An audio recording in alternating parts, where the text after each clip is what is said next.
दोस्तों एक बार फिर आपका स्वागत है, अभिनंदन है आपके अपने YouTube channel Aryan institute Allahabad में। दोस्तों जैसा कि थंबनेल देख पा रहे हैं, आज एक बार फिर आपसे बात करने वाले हैं बीएड बनाम डीएलएड के संदर्भ में एक बहुत बड़ी अपडेट सामने निकल कर आ रही। बेहतरीन तरीके से आप सभी को पता है कि प्राथमिक में एलिजिबिलिटी को लेकर बीएड और बीटीसी में जो है विवाद चल रहा है।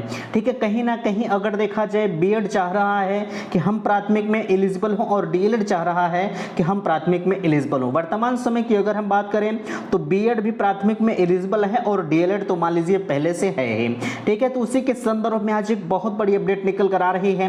देखिए नीचे लिखा जा रहा है कि बीएड को प्राथमिक से बाहर होने के संकेत। बिल्कुल आप सभी को मैं इन्फॉर्म करना चाहूंगा कि बीएड की जहां तक बात है, प्राथमिक से बाहर होने के कुछ संकेत नजर आ रहे हैं। बेहतरीन तरीके से आप इस चिट में देख पा रहे हैं। ठीक है, नीचे लिखा जा रहा है कोर्ट का रुझान किसकी तरफ। बिल्कुल आप सभी को इसके बारे में हम बताना चाहूंगा कि आपका जो बीएड बीएसटीसी विवाद है यह कहीं ना कहीं कोर्ट में चल रहा है और आपके मन में यह जो बिल्कुल सवाल उत्पन्न होता है कि भैया कोर्ट का रुझान किसकी तरफ है, क्या बीएड बाहर हो पाएगा कि नहीं हो पाएगा, क्या डीएलएड वालों की जीत होगी कि नहीं होगी। ठीक है, नीचे आप देख पा रहे हैं लिखा गया है कि बीएड वालों के करियर पर खतरा। बिल्कुल आप सभी को मैं बताना चाहूंगा, जहां तक सवाल है बीएड के बाहर होने का, तो कहीं ना कहीं बीएड वालों के ऊपर कुछ न कुछ सवालों के घेरे में गिरता हुआ चला जा रहा है।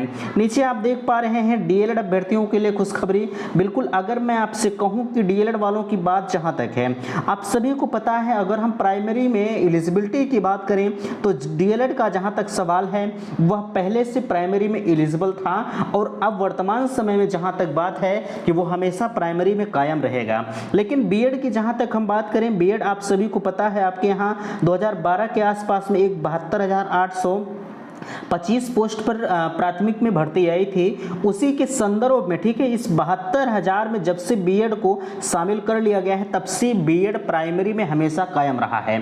ठीक है, अभी आप सभी को पता है हाल ही में राजस्थान जैसे कई राज्यों में बीएड को बाहर किया गया है।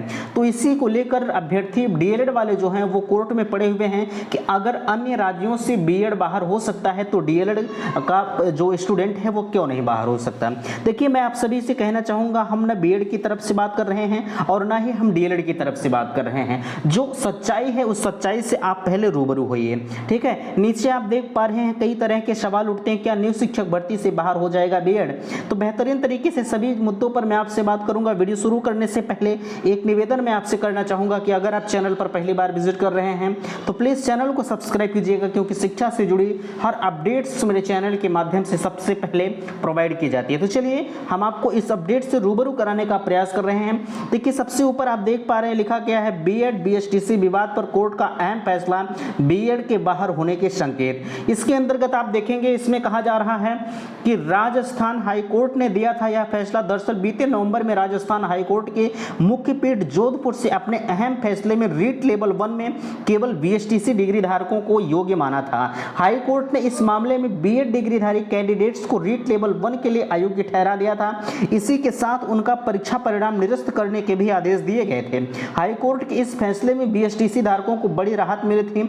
इस पर national council for teachers education BEd degree धारकों को राहत देने की मांग को लेकर सुप्रीम कोर्ट में याचिका लगाई गई। इसके नीचे आप देख पा रहे हैं एनसीटी एक नोटिफिकेशन में शुरू किया था। यह विवाद बिल्कुल आप सभी को मैं बताना चाहूंगा, आप सभी को पता है कि यह एनसीटीई के द्वारा जो है बीएड को प्राथमिक में एलिजिबल माना गया था। ठीक है, आप इस चीज को देख पा रहे हैं, कहीं ना कहीं हमने आपको बताया कि जहां तक बीएड का प्राथमिक में एलिजिबिलिटी की बात है तो कहीं ना कहीं सवालों के घेरे में उठता हुआ चला जा रहा है और बीएड वालों के ऊपर बिल्कुल खतरा मंडरा रहा है। आपके सामने देख पा रहा है दिल्ली राजस्थान बीएसटीसी विवाद प्रकरण। यह 13 तारीख की अपडेट मैं आपके सामने शेयर कर रहा हूं। इसमें कहा जा रहा है कि एक महीने में तीसरी बार टली सुप्रीम कोर्ट में सुनवाई। लेटेस्ट अपडेट के अनुसार 24 अगस्त के लिए सूचीबद्ध हुआ मामला। इससे पूर्व 12 अगस्त को और सूचीबद्ध हुआ था मामला, उसके बाद 17 अगस्त को निश्चित की गई तारीख। आज एक बार फिर बदली गई, 24 अगस्त के लिए फिलहाल सूचीबद्ध मामला है। ठीक है, आपकी जो अगली सुनवाई रखी गई है आप देख पा रहे हैं 24 अगस्त को आपका इस बीएड बीएसटीसी प्रकरण पर एक बार फिर कोर्ट में सुनवाई होने वाली है। ठीक है, अब सवाल आ रहे हैं आपके मन में कि क्या कोर्ट का रुझान किसकी तरफ है। देखिए मैं आपसे बताना चाहूंगा, जिसका पलड़ा भारी होगा, मेरे कहने का मतलब यह है कि अगर बीएड का पल्ला भारी है तो कहीं ना कहीं बीएड वाले कायम रहेंगे प्राथमिक में। लेकिन अगर देखा जाए तो कई तरह जो कोर्ट होता है वह बहुत सोच समझकर फैसले लेता है। तो देखिए जहां तक सवाल है प्राथमिक की एलिजिबिलिटी के लिए, मैं आपसे कहना चाहूंगा डीएलएड अगर देखा जाए तो पहले से प्राथमिक में एलिजिबल था और यह हमेशा कायम रहेगा। कहीं ना कहीं बीएड वालों के कैरियर पर खतरा बिल्कुल मंडरा रहा है। नीचे आप देख पा रहे हैं कि यानी शिक्षक भर्ती से बीएड बाहर हो जाएगा। तो मैं आपसे बताना चाहूंगा जब नई शिक्षक भर्ती का विज्ञापन जारी होगा तो उसमें साफ तौर पर आपको यह बताया जाएगा कि इस प्राथमिक शिक्षक भर्ती के लिए जो है बीएड योग्य है कि नहीं है। लेकिन वर्तमान समय की आपकी हम बात करें, जो अभी हाल ही में जनवरी में आपका यूपी टेट हुआ था, उसमें जितने भी बीएड कैंडिडेट थे उनके यूपी टेट के परिणाम पर रोक लगाया गया है। उनका सर्टिफिकेट कहीं भी अभी वर्तमान समय में नहीं मिल रहा है। इस वजह से इसी को देखते हुए कहीं ना कहीं बीएड के कैरियर पर बिल्कुल खतरा जरूर है। ठीक है, आशा कर दी गई जानकारी से आप संतुष्ट होंगे। प्लीज अगर वीडियो पसंद आया होगा तो चैनल को सब्सक्राइब जरूर कीजिएगा और वीडियो को अपने दोस्तों में शेयर कीजिएगा। वीडियो समाप्त करते हैं। थैंक्स, धन्यवाद।